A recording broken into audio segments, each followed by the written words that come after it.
Hi guys, welcome to my channel resolving NEET. I am Shivangini. आज हम बात करेंगे हमारे 11th केमिस्ट्री के third chapter classification of elements and periodicity in properties के बारे में। तो इसमें वर्ड आ रहा है एलिमेंट्स। अब एलिमेंट्स क्या होते हैं? नॉर्मल जैसे हम डेली लाइफ में देखते हैं तो बहुत सारे एलिमेंट्स आते हैं, जैसे ऑक्सीजन हो गई, नाइट्रोजन हो गई या हाइड्रोजन हो गई। तो ये सारे क्या है? एलिमेंट्स है। कैल्शियम, मैग्नीशियम या कुछ मेटल्स हो गई, जैसे जिंक हो गया, आयरन हो गया, कॉपर हो गया। तो ये सारे क्या है? एलिमेंट्स हैं। तो इस चैप्टर में हमें क्या देखना है? क्लासिफिकेशन ऑफ एलिमेंट्स, कि इन एलिमेंट्स को हमें क्लासिफाई करना है। And periodicity in properties. तो पीरियोडिसिटी का यहाँ पे मतलब क्या होगा कि प्रॉपर्टीज में चेंज आना, कि प्रॉपर्टीज कैसे चेंज हो रही, जैसे इनका वेट हो गया या इनका boiling point, melting point, shape, size. तो ये सारी क्या हो गई? प्रॉपर्टीज हो गई। और इनमें पीरियोडिसिटी यानी चेंज कैसे आ रहा है। तो इन सारी चीजों को हम इस चैप्टर में डिस्कस करेंगे। तो इसमें पहला वर्ड क्या है? क्लासिफिकेशन ऑफ एलिमेंट्स, यानी एलिमेंट्स को हमने क्लासिफाई किया है। तो उसकी नीड क्या है? एलिमेंट्स को क्लासिफिकेशन क्यों करना पड़ा? तो पहला पॉइंट आएगा नीड ऑफ क्लासिफिकेशन, कि किसी भी एलिमेंट को हमने क्लासिफाई क्यों किया। हम ऐसे भी तो उसको नॉर्मली स्टडी कर सकते थे। तो पहली नीड क्या है कि जब क्लासिफिकेशन स्टार्ट हुआ तब बहुत ही कम एलिमेंट्स थे, जैसे पहले 39 एलिमेंट्स थे, फिर आगे आगे और एलिमेंट्स डिस्कवर होने लगे, जैसे 63। अभी एट प्रेजेंट 118 एलिमेंट्स हैं। तो अब इतने सारे एलिमेंट्स की अलग अलग स्टडी करना नेक्स्ट टू इम्पॉसिबल है। तो उनको हमने क्या किया? एक जैसे एलिमेंट्स को एक ग्रुप में डिवाइड कर दिया। जैसे मान लो कोई स्कूल है, अब उस स्कूल में 1000 बच्चे हैं, तो वहां के जो टीचर है, अब उनके पास या तो क्या ऑप्शन था पहले, अगर हम पहले की बात करें जब एलिमेंट्स क्लासिफाई नहीं हो रखे थे, तो अगर उससे कंपेयर करें तो उसका मतलब क्या हो गया कि वो टीचर उन 1000 बच्चों को घर घर जाके पढ़ा रहा है। यानी एक बच्चे के घर गया, उसको पढ़ाया, फिर एक और बच्चे के। तो अब वो आप खुद समझ सकते हो कि वो कितना पॉसिबल है, किस हद तक वो पॉसिबल है। तो वो नहीं है। तो इसलिए हमने क्या किया कि एक जैसे बच्चों को एक क्लास में डाल दिया, तो उनको हमने डिवाइड कर दिया। जैसे मान लो नर्सरी के बच्चे अलग हो गए, फर्स्ट के अलग, सेकंड के अलग। तो अब फर्स्ट क्लास में अगर 10 बच्चे हैं तो उन 10 बच्चों को एक ही चीज पढ़ानी है। उन 10 बच्चों में सारी चीजें कॉमन है, यानी ऑलमोस्ट चीजें कॉमन है, तो उनको सब एक ही चीज पढ़ानी है। तो वो थोड़ा सा आसान हो गया। जहाँ पे हमें 1000 जगह जाके अलग अलग पढ़ाना था, वही हमें 10 जगह ही पढ़ाना है सिर्फ। तो वैसे ही जहाँ पे हमें 108 एलिमेंट्स को अलग अलग स्टडी करना पड़ता था, वही हमने इसको एक पीरियोडिकली सेट कर दिया, जिसको हमने नाम दिया पीरियोडिक टेबल। तो उसमें हमने एलिमेंट्स को क्लासिफाई कर दिया। तो हमें उस हिसाब से एक पर्टिकुलर ग्रुप की स्टडी करनी है, और उसमें हमें 7-8 एलिमेंट्स के बारे में नॉलेज मिल जाएगा। तो सबसे पहले क्लासिफिकेशन की नीड ये हो गई कि इतने सारे एलिमेंट्स को अलग अलग स्टडी करना पॉसिबल नहीं होता, इसलिए उनको क्लासिफाई किया ताकि उनकी स्टडी को और ज्यादा बेटर बना सके। और जैसे और भी सिंथेटिक एलिमेंट्स जैसे हमने खोजे, तो उनको हमने एक पर्टिकुलर ग्रुप अलॉट कर दिया ताकि उनकी भी स्टडी इजी हो गई। या कोई नया एलिमेंट आगे डिस्कवर करे तो उसके लिए हमारे पास ईज हो गई थोड़ी सी। फिर नेक्स्ट आता है जेनेसिस ऑफ पीरियोडिक क्लासिफिकेशन, कि हमने पीरियोडिक क्लासिफिकेशन को स्टार्ट कैसे किया। तो उसके लिए सबसे पहले आए थे डॉबर एनर। तो डॉबर एनर का ट्रेड लॉ होता है। डॉबर एनर जो केमिस्ट थे, उन्होंने एक लॉ दिया था, ट्रेड लॉ। ट्रेड यानी 3। तो उसके हिसाब से अगर कोई 3 एलिमेंट्स है, ए, बी और सी, उनमें से हम ये सारे जो लॉ है, पुराने जितने भी लॉ है, वो सारे एटॉमिक वेट पे बेस्ड है, एलिमेंट्स के वेट पे। तो अगर हमें ए का एटॉमिक वेट पता है, सी का एटॉमिक वेट पता है, तो हम बी का एटॉमिक वेट निकाल सकते हैं। कैसे? तो उनका ट्रेड लॉ ये था कि अगर कोई भी 3 एलिमेंट्स ऐसे ट्रेड में रखे हुए हैं, एटॉमिक वेट के हिसाब से सेट करे हुए हैं, तो फर्स्ट और लास्ट का जो एवरेज वेट है वो सेकंड के इक्वल होगा। कैसे? जैसे इनका एक ट्रेड था लिथियम, सोडियम और पोटेशियम। तो लिथियम का वेट होता है 7, पोटेशियम का होता है 39। तो 7 और 39 का जो एवरेज निकालेंगे वो आएगा 23।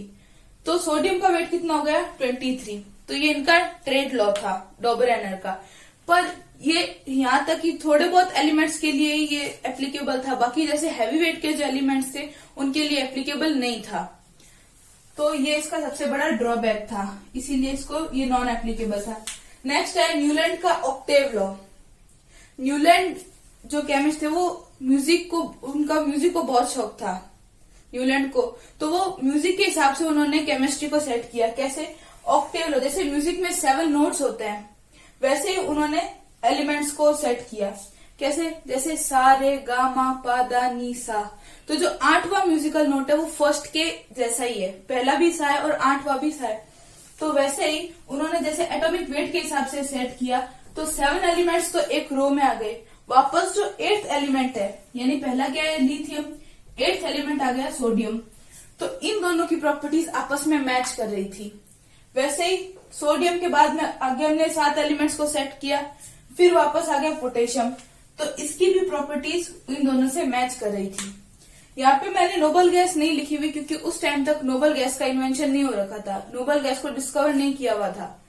और इसका सबसे बड़ा ड्रॉबैक ये था कि कैल्शियम तक ही एप्लीकेबल था, इसके आगे जो न्यूलैंड का लॉ है वो एप्लीकेबल नहीं था क्योंकि आगे डी ब्लॉक आ जाता है।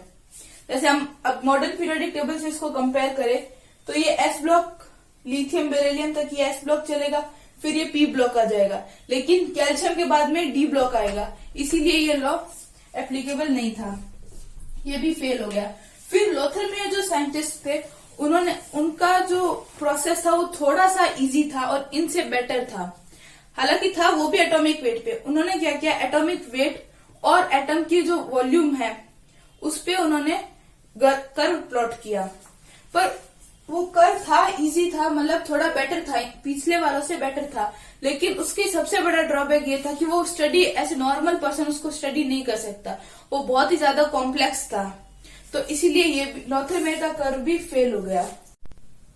नेक्स्ट हम बात करते हैं मेंडलीव की पीरियोडिक टेबल। यानी मेंडलीव एक पहला साइंटिस्ट था जिन्होंने एलिमेंट्स को एक पीरियोडिक टेबल के फॉर्म में अरेंज किया था, यानी एक टेबुलर फॉर्म में सारे जो एलिमेंट्स थे जो उस टाइम तक डिस्कवर्ड थे उनको एक टेबल की फॉर्म में इन्होंने सेट किया था। तो इनका रूल क्या था या इनका लॉ क्या था? इनका लॉ था the properties of elements are periodic function of their atomic weight. यानी इसका नॉर्मल भाषा में अर्थ निकाले तो क्या था कि प्रॉपर्टीज होती है किसी भी एलिमेंट्स की वो एटॉमिक वेट के हिसाब से चेंज होती है, यानी उनको एलिमेंट्स को अगर हम एटॉमिक वेट के हिसाब से रखें तो एक पर्टिकुलर इंटरवल के बाद में उनकी प्रॉपर्टीज चेंज होती जाएगी। तो इन्होंने जैसे हमारी मॉडर्न पीरियोडिक टेबल है उसमें क्या है, हॉरिजॉन्टल और वर्टिकल रोज है, वैसे ही मेंडल ने भी हॉरिजॉन्टल और वर्टिकल रोज में एलिमेंट्स को सेट किया था। उस टाइम तक नोबल गैसेस को डिस्कवर नहीं किया कर रखा था और जो थी उनके लिए एक अलग से प्लेस नहीं था मेंडलीव की पीरियोडिक टेबल में। और मेंडलीव का सबसे बड़ा ड्रॉबैक एक तो यही था कि जो नोबल गैसेस थी उनके लिए अलग से प्लेस नहीं था, हाइड्रोजन के लिए एक प्रॉपर जगह नहीं थी कि हाइड्रोजन को कहाँ रखें। और एक टाइम के बाद में मेंडलीव ने क्या किया, जो टेबल का जो मोटो था बेसिक क्या था, एटॉमिक वेट के हिसाब से, तो मेंडलीव ने एटॉमिक वेट को इग्नोर करते हुए एक इंटरवल के बाद में एटॉमिक वेट को इग्नोर करते हुए प्रॉपर्टीज को सिर्फ कंसीडर किया और कुछ ऐसे एलिमेंट्स को साथ में रख दिया जिनकी प्रॉपर्टीज तो सिमिलर थी, जैसे आयोडीन हो गया, उनकी प्रॉपर्टीज किससे मैच कर रही थी, फ्लोरीन से और क्लोरीन से मैच कर रही थी, लेकिन उस टाइम वेट को ध्यान में नहीं रखा, टेलुरियम से आयोडीन का वेट कम था, फिर भी उसको फ्लोरीन और क्लोरीन के साथ में रख दिया। और कुछ ऐसे एलिमेंट्स भी थे जिनकी प्रॉपर्टीज सिमिलर थी लेकिन उनको अलग अलग रख दिया गया वेट के अकॉर्डिंग, और कुछ ऐसे एलिमेंट्स थे जिनकी प्रॉपर्टीज तो एकदम डिफरेंट थी पर उनको साथ में रख दिया। तो ये कुछ ज्यादा कॉम्प्लिकेशंस हो गई थी। हालांकि जो मेंडलीव ने पीरियोडिक टेबल दी थी वो एक इलेबोरेटेड फॉर्म था, जो लोथरमेयर का कर्व था उसको ही मेंडलीव ने टेबुलर फॉर्म में सेट किया था। तो ये मेंडलीव की टेबल के कुछ ड्रॉबैक्स थे, इसलिए इसको रिजेक्ट किया गया मेंडलीव की पीरियोडिक टेबल और मॉडर्न पीरियोडिक टेबल बनाई गई। और लेकिन इसका सबसे बड़ा जो क्वालिटी थी वो क्या थी कि मेंडलीव ने क्वांटिटेटिव जो एनालिसिस किया था एलिमेंट्स का, और दूसरा जो मोस्ट इम्पोर्टेंट है वो क्या था, मेंडलीव ने अपनी पीरियोडिक टेबल में कुछ ब्लैंक स्पेस छोड़े थे, किसके लिए, और उसने प्रिडिक्टेड किया था एक्का सिलिकॉन और एक्का एल्यूमिनियम। एक्का यानी उसके आसपास, यानी जो सिलिकॉन है उसके आसपास की कोई जगह थी उसको उन्होंने ब्लैंक स्पेस छोड़ा था। उनको ये पता था कि शायद यहाँ पे कोई एलिमेंट्स डिस्कवर होंगे, तो उन्होंने प्री प्रिडिक्ट किया था इस चीज को, इन दो एलिमेंट्स को, जिसको हम आज बोलते हैं जर्मेनियम और गैलियम।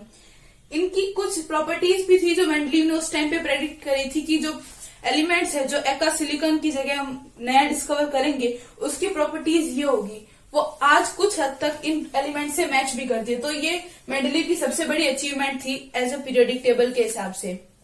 तो मॉडर्न पीरियोडिक टेबल हम अपने नेक्स्ट पार्ट में करेंगे। अगर आपको हमारा वीडियो पसंद आया तो वीडियो को लाइक करें, हमारे चैनल को सब्सक्राइब करें। Thank you for watching. जय हिंद, जय भारत।